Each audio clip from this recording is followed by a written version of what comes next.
నా పేరు డాక్టర్ సుల్లి చంద్రశేఖర్ యాదవ్, అఖిల భారత యాదవ్ మహాసభ ఉత్తరాంధ్ర రీజనల్ కోఆర్డినేటర్ ని. గౌరవనీయులు చింకా నారాయణరావు గారు నన్ను గుర్తించి ముందుగా నాకు రీజనల్ కోఆర్డినేటర్ పదవి ఇచ్చినందుకు హృదయపూర్వక ధన్యవాదాలు తెలుపుకుంటున్నాం. అలాగే ఎందుకంటే ఈ ఉత్తరాంధ్రలోని యాదవులు అధిక సంఖ్యలోని ఉన్నారు. అధిక సంఖ్యలో యాదవులు ఉన్నా సరే పట్టించుకునే పరిస్థితి ఉంది. అఖిల భారత యాదవ్ మహాసభ తరఫున మేము ఇప్పుడు రీజనల్ ప్రతి ఒక్క జిల్లాకి ఒక ప్రెసిడెంట్ ని ఏర్పాటు చేసుకున్నాము.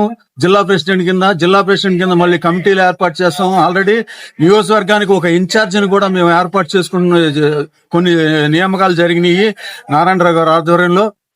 అలాగే మా విశాఖపట్నం ఉత్తరాంధ్ర నుండి ఉపాధ్యక్షులైన రమణ గారికి, అలాగే బొడ్డు రాజు గారికి మేము అందరూ కలిసి కష్టంగా యాదవులకి సముచిత స్థానం గురించి వాళ్ళకి ఏ అన్యాయం జరిగినా సరే అక్కడ అఖిల భారత యాదవ్ మహాసభ గొంతెత్తి చాటుద్ది అని చెప్పి వాళ్ళకి అండగా నిలిచిద్ది అని చెప్పేసి మేము గట్టిగా నమ్ముతా ఉన్నాము. అలాగే ఈ ప్రభుత్వాలకు కూడా విన్నపం చేసుకుంటా ఉన్నాము.